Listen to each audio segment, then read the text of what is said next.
What happened Sunday? So basically on Sunday, my friend called me. He says, there's a protest going on for the Israeli consulate. I've been to so many before. This was not my first time. I said, I'm there, man. I come.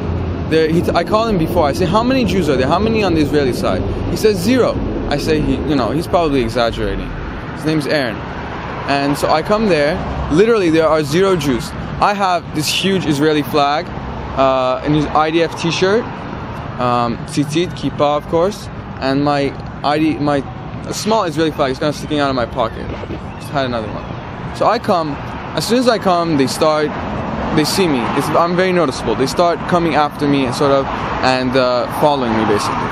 What happens is that at one point, they literally start pulling at my flag and yelling, pull that flag down, and yelling murder or whatever. At this point, police run, like literally run from across the street and make sort of like a circle around me and push everybody away, make sure I'm safe. This is when I sort of got the attention of the Channel 4 and DemoCast, and I was actually getting filmed. That's where the video, I guess, starts. What happened after that, I talked to the police. The police are like, all right, this is a protest. It's on public grounds. They can go anywhere. You can go anywhere. I said, okay, I'm going across the street. And they said, okay, wait a second. Let us escort you across the street. I say, that's good with me. So I go. I'm ready to go across the street. The Arabs, they were pretty much 90% Arab from what I saw. They were all wearing like kafayas, and also like the women were wearing the Muslim head covering. So what happens is that basically I go across the street, followed by many police officers, 6 or 7 police officers with a bunch of these protesters, and they were all anti-Israel. I was the only pro-Israel supporter. They were all following me. I go across the street. Once I get there, basically before that there were only 20, 30, maybe maximum 40 people in front of this alley. The police want me to be separated, so they put me next to this alley. They line up 10 police officers in front of me. That's how many I needed. 10 police officers. They make a wall, a scrimmage line in front of me, and about 100, probably more than 100 Arabs form like a little mob in front of me. They were yelling from the beginning. They were yelling Allahu Akbar. They were yelling murder. Israel is finished. Things like free Palestine. All their little phrases, all their little worn out phrases. I mean, some people were like literally trying to attack me. There was this one lady, you see in the video, she was like jumping up and down, going crazy over it. And it was basically when I went across the street, that was what got on NBC4. That was why I got on it was important. Because afterwards, about 3 other pro-Israel supporters came. They were on the other side of the street. They just held the flag.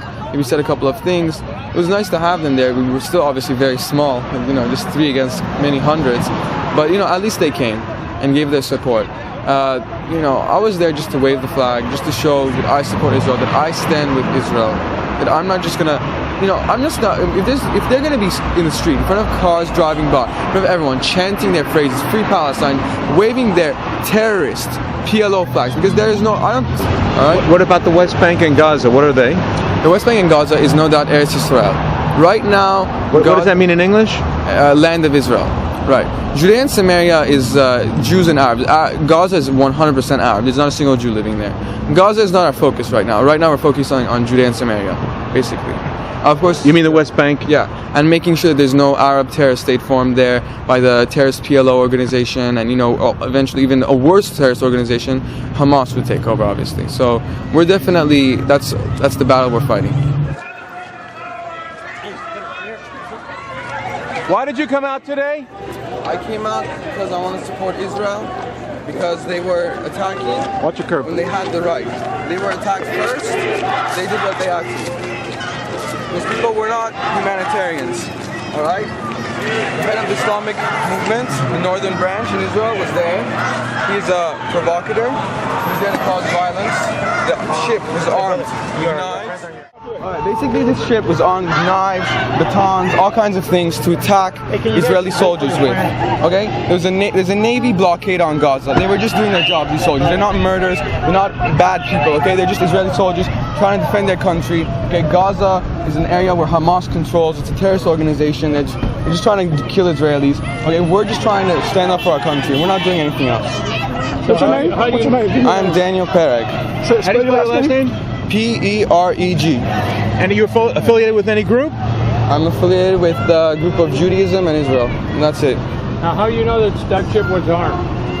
How would I know it? Because I know from the news. I'm an informed person. Where, in your view, should the borders between Israel and Palestine be drawn? There should not be any borders. I don't know if there should be 19... There should not be any borders. It's a Palestinian land with Jews, Khazarian Jews who have been living there for years, for thousands and thousands of years as Arabs. Khazarians are Arabs, they're not Jews. Is your objective then Israel should become Palestine? The only reason... Of course I'm against that because it's not an Israeli state. It's a Palestinian state. Is your goal to conquer Israel? The only reason... My goal is to give my people their basic rights and their right to their land. So would a Palestinian state alongside Israel satisfy you?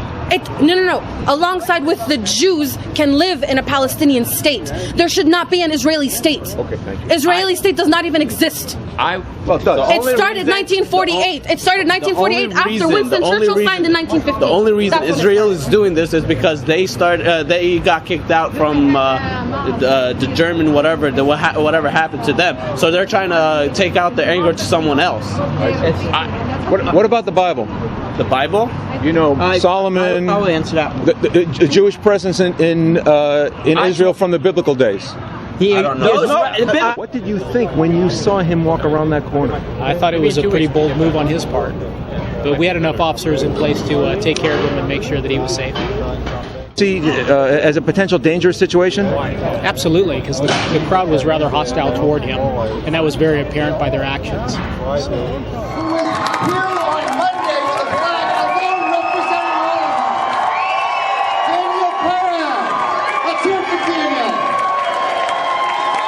Really, it's a lot of people. So you may have heard that I was here on Monday. I was going through the crowd of anti-Israel protesters. There was no one else here who was going through the crowd when I was here. There came some other people afterwards, and I stood for Israel, even if I had to do it alone. But we're not standing for Israel alone today. We're not standing for Israel alone today.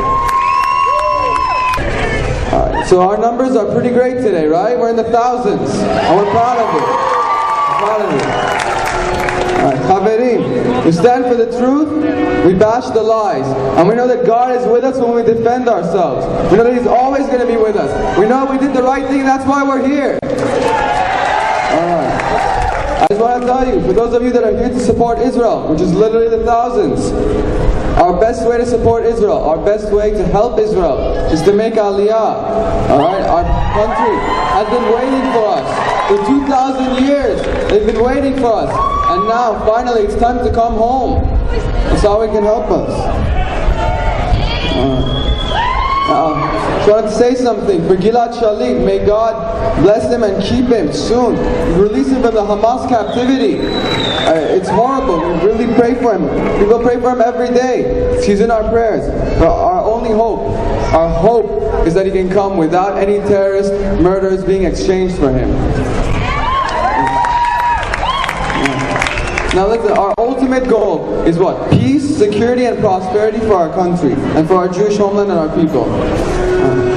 I want you to know that in my life, I want to help the Jewish people and our country. In my life, I'm dedicated to becoming a Knesset member and an Israeli politician for you guys. I want to stand for Israel my whole life, standing up for you guys, and I will be there for you. Last thing, may we experience an end to terror, and always remember, Am Yisrael Chai!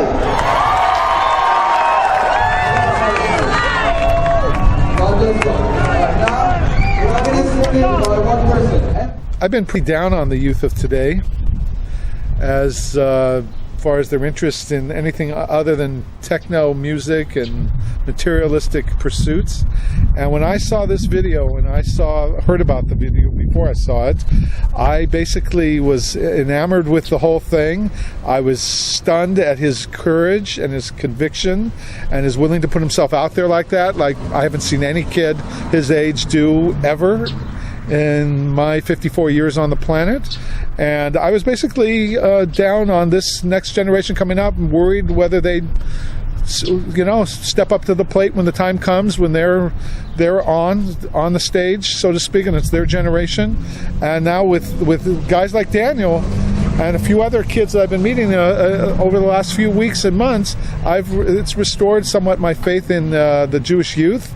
And you can't keep the spirit of the Jewish people down. There's this Pintele Yid, this tiny essence of the Jewish people that never can die, no matter what society we're in, no matter what the society tries to do to us, no matter what our parents try to do to us, as far as good Jewish boys, a doctor or a lawyer, and the truth will out.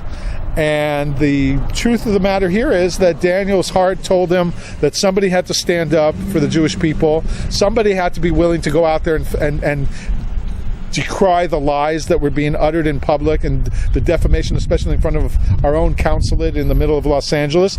And if nobody else was going to stand up, there's a very famous expression in Pirkei Avos that the rabbis say, the sayings of this, the ethics of our fathers, the sages say that in a place where there are no men, strive to be a man. B'makom she'ein ish hishtadel li'os ish. And that's what Daniel did. Daniel stood up when nobody was standing up, and everyone was cowering in the corners, and nobody was willing to put themselves out front.